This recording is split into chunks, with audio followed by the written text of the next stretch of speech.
Júlio João Papapirou está começando o episódio 10 da Ordem do Caos, o canal de ciência mais tapa na xereca do YouTube. Nesse episódio a gente vai falar sobre viajar no tempo para tolerar seu passado. Eu sou Rafael Cavalcante, nada do que foi será de novo de um jeito que já foi um dia. Taca ali cola essa vinheta, Emanuel.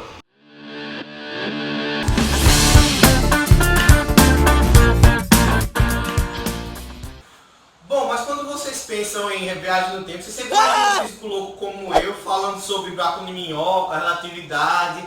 Mas vamos pensar como é que na antiguidade o ser humano imaginava isso. Vamos pegar a lenda hindu, que falava sobre o rei Ravita, que foi visitar Brahma, porque ele tinha dinheiro para comprar escola. Brahma era o deus da criação hindu, que deixou ele passar 3 dias no palácio dele. Quando ele retornou à Terra, tinha passado 300 bilhões de anos. Só que ele, muito indignado, por não ter poder mais ver os parentes dele vivendo num mundo totalmente diferente, perguntou a Brahma o que tinha acontecido. Brahma explicou que o tempo passa diferente em locais diferentes da existência. Então o próprio Brahma já tinha uma ideia de relatividade do tempo, o ser humano antigamente. Outra ideia é do Alcorão, que era de salvar 300 cristãos, colocando eles numa caverna. Quando colocaram eles nessa caverna, passaram-se 3 dias porque eles estavam dormindo, mas fora da caverna passaram 300 anos. Isso deu a ideia de criogenia, que é você colocar o ser, congelar ele, deixar ele dormindo para que o tempo passe mais devagar para ele e ele consiga acordar daqui a 200 bilhões de anos como se fosse segundos. Outra ideia vem da lenda japonesa do Yashotaro. Yashotaro era um rei que foi visitar o rei dragão do reino submerso. Quando ele passou 3 anos nesse reino, esse otário, ele viu que tinha se passado 300 anos na Terra. Essa ideia foi adaptada no Dragon Ball Z para o templo de Kami-sama, no qual Goku ia para lá para treinar. O tempo lá fora passava bem rápido, dentro passava lentamente. Outra ideia do Dragon Ball Z meio errada é da nave que ele sai do planeta Terra para Namekusei, que ele vai treinando na gravidade 90 mil vezes maior do que a da Terra, por exemplo.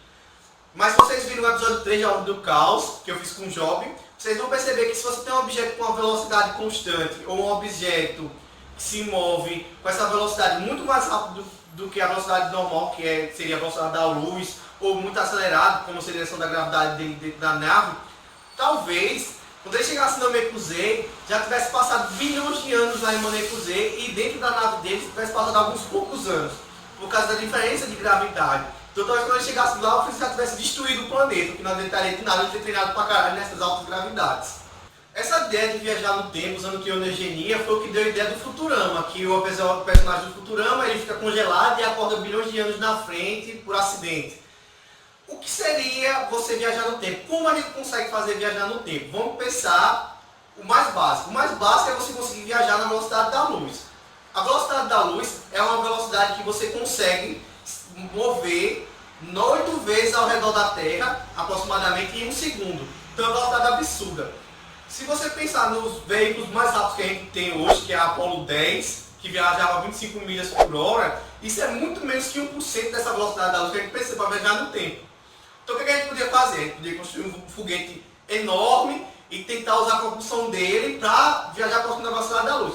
A gente precisaria de um tanque de combustível do tamanho do universo para ter essa propulsão. Qual seria outra ideia? A gente usar bombas atômicas, a gente usa explosões atômicas para fazer esse foguete voar. Para esse foguete nós precisaríamos de 200 vezes a produção mundial de energia atômica para que esse foguete conseguisse voar, mas ainda assim seria possível. Qual seria outra ideia? A gente conseguiu construir um foguete que ele usasse sempre matéria. Agora pausa para vocês prestarem um pouquinho de atenção, olha. Porque esses vídeos não tem muitos views, porque ninguém assiste eles chapados. No dia que fizerem a marcha da maconha funcionar, vocês assistirem esse vídeo muito louco, aí vocês vão entender a explicação. Mas eu vou tentar explicar a vocês o que é antimatéria. Imagine que você vai para um terreno no sítio, você chega no terreno do sítio e ele está plano, e você quer construir um morrinho. Então o que, é que você faz? Você pega a pá dele, cava um pouco e joga a areia do lado. Cava e joga a areia do lado. Então você vai criando uma montanha de um lado e um buraco do outro. Então no universo, você poderia imaginar o Sol antes de você cavar, que é o vácuo. Então, para você criar matéria, que é o morrinho, você tem que criar a antimatéria. Então, para você tirar do nada e criar alguma coisa, você cria automaticamente uma antipartícula, que ela vai ter energia negativa. Então, você poderia usar esses pinos, que são gerados por essa formação de antipartículas, para criar um motor movido a essa antimatéria. E com isso você conseguiria avançar bastante para outras galáxias em um espaço curto de tempo. Coisa que, se você for usar Apolo 10, por exemplo, você ia gastar 120 mil anos para você chegar na próxima galáxia. Usando, por exemplo, energia nuclear, você gastaria 90 anos. Se você usasse um motor de pions, você conseguiria chegar em 10 dias. Mas quando eu falo em antipartículas de energia negativa, eu não estou falando de qualquer antipartícula não, estou falando em especial dos táquions, que são objetos que se movimentam mais rápido do que a luz. E esses objetos é que conseguem avançar no tempo e retroceder no tempo. Mas eles são seres bem complicados, porque se você imaginar um objeto com energia negativa, à medida que ele vai perdendo energia, ele vai aumentando de velocidade. O que é totalmente contra o que a gente imagina, porque para você ter velocidade, você normalmente tem que ter o aumento de energia.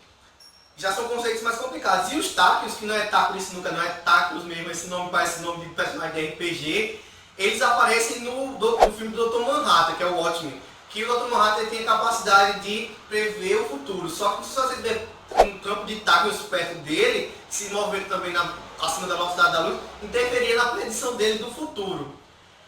Outra coisa interessante que a gente pode abordar é: eu consigo viajar na velocidade da luz, consigo viajar no tempo. Mas o que é que aconteceria? Existem duas teorias que embasam todos os filmes sobre viagem no tempo, que seria a primeira do universo elástico e a segunda do universo paralelo. O que é que isso significa? O universo estático é o seguinte: suponha que você volte para o passado. Se você voltar para o passado, você automaticamente, nessa teoria, qualquer coisa que você fizesse seria equibalanceada por outra coisa, você não alteraria nada no futuro. É como se você criasse uma máquina do tempo, como o DeLorean, viajasse, na hora que você chegasse no passado, um meteoro caísse em cima de você, para que você não interferisse no tempo.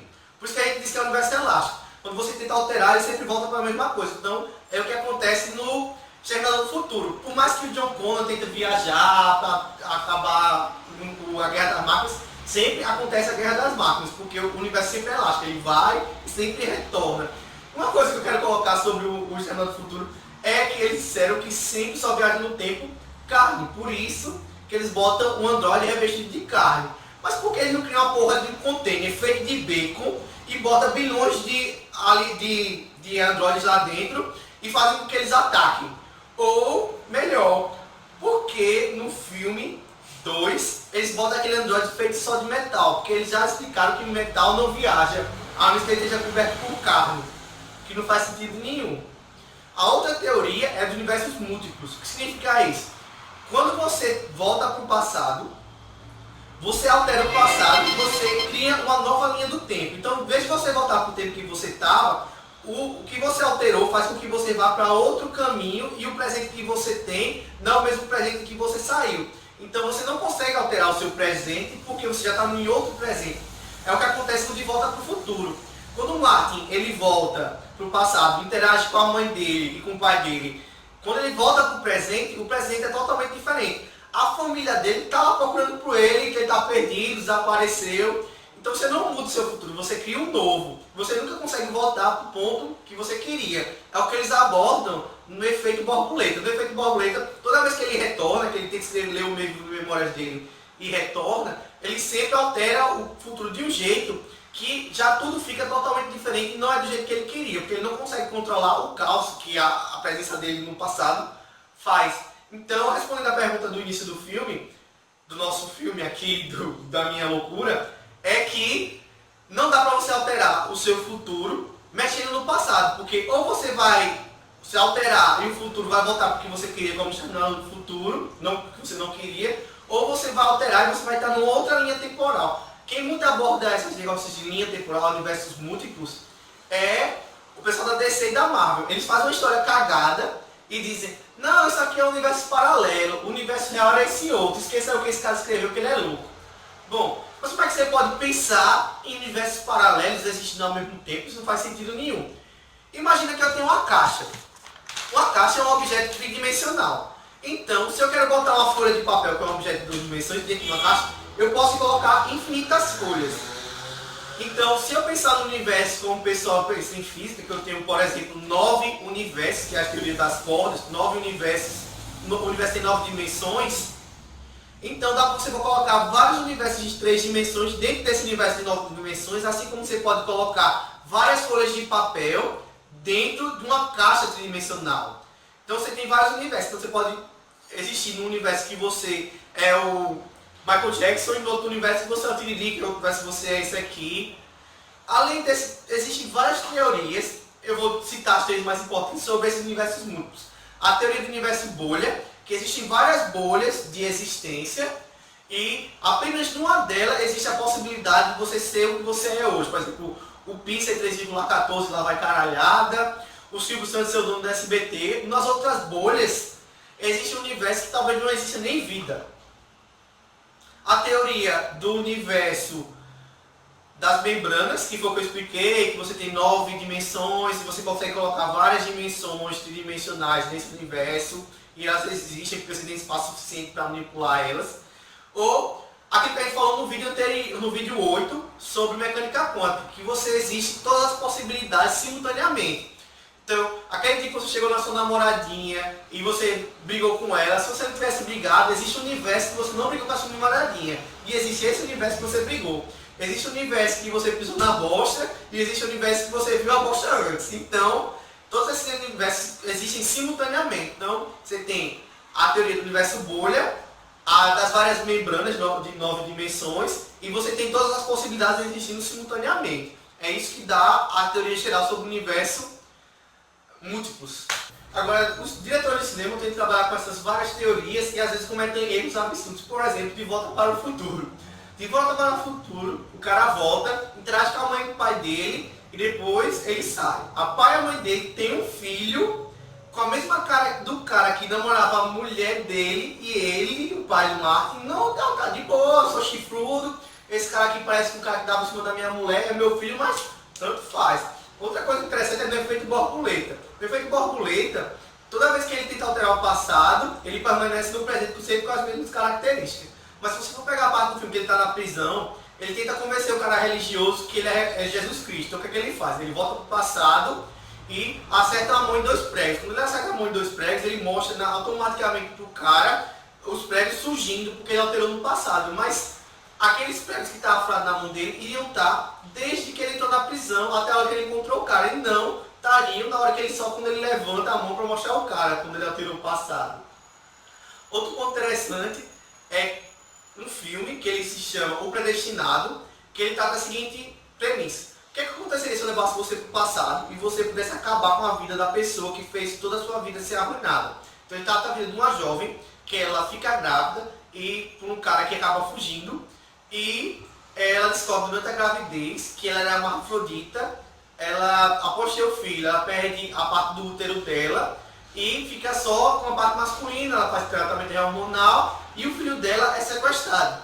Aí alguém chega pra ela e oferece a viagem do tempo para que ela volte para matar aquele cara que arruinou a vida dela. Só que ela descobre, quando ela viaja, depois de ter feito a cirurgia sexual, ela descobre que foi ela que se apaixonou por ela mesma e tiveram um filho juntos. Então é uma reflexão. O que faz o seu futuro ser bom ou ruim são suas atitudes. É você que arruma o seu futuro. Bom, já teve alguém que realmente viajou do presente para o futuro? Bom, teve o Sergei Krikaev, que foi um astronauta russo, que foi a pessoa que passou mais tempo orbitando em Terra, 804 dias. Ele estava sob um movimento acelerado e ele conseguiu passar 2 milésimos de segundo no futuro do que a gente. O fato dele estar sob a ação da gravidade, a gente sabe que a gravidade altera o tempo, então, só pelos seus pés estar sob uma ação da gravidade maior do que a sua cabeça, o tempo passa diferente entre a sua cabeça para os seus pés. Então, por que a gente não sente isso? Porque é uma coisa de 0,0000000,1 segundo, que é uma coisa que o humano não consegue sentir. Mas como é que o humano consegue sentir essa diferença temporal? Os satélites que orbitam, eles têm uma diferença de 7 milésimos de segundo em relação às coisas que estão na Terra, por eles estarem em movimento e sob uma aceleração de gravidade diferente. Esses 7 segundos é suficiente para alterar a precisão de um GPS em quilômetros. Então, era como se ele quisesse usar o seu GPS para achar a casa de uma menina e o GPS desse uma área de erro do tamanho de Maceió, por exemplo. Porque ele não consegue sincronizar os 2 relógios, a menos que você use a teoria da relatividade de Einstein, para deixar o tempo, que é diferente, por causa da aceleração da gravidade, dos satélites para você. Pessoal, curtam e compartilhem o nosso vídeo. Até a próxima. Qualquer dúvida, vocês podem comentar abaixo que a gente vai tentar responder. Até a próxima.